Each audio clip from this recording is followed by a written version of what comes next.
Obama's historic move to try and normalize ties with Cuba, sparking joy in Havana. That could have a major effect on the 11 million living there if that government follows through. Here in the U.S., outrage among many in the Cuban-American community after that announcement. You expect that you get something in return for all the things that the United States is trying to do in Cuba, but nothing is in return.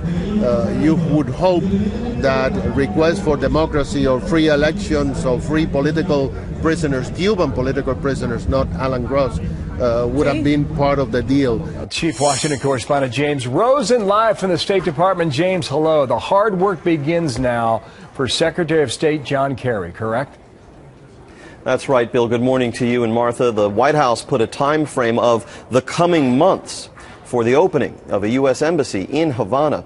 And the U.S. official who will be at the tip of the spear of that effort, if you will, is this woman, Roberta Jacobson, Assistant Secretary of State for Western Hemisphere Affairs, the bureau here at State that oversees Cuba policy. A career Foreign Service officer with decades of experience in Latin America, Jacobson will be leading the U.S. delegation to the next round of the U.S.-Cuba migration talks, set to be held in Havana next month. From there will be more high-level visits between the two countries, and also more quietly behind the scenes, teams of lawyers here in Washington working to make changes to existing regulations in place at the Departments of Treasury and Commerce, Bill.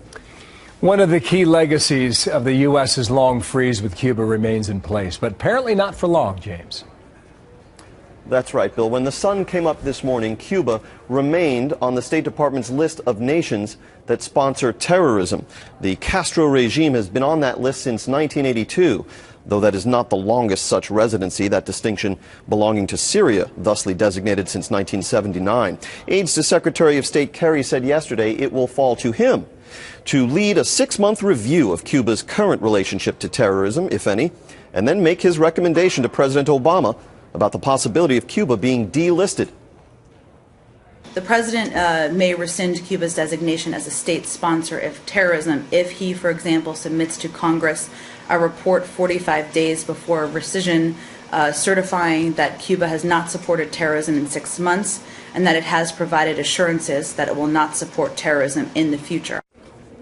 For a full repeal of the travel embargo to Cuba, however, Congress will have to weigh in. Bill? Thank you, James. To be continued in January from the State Department. Thank you.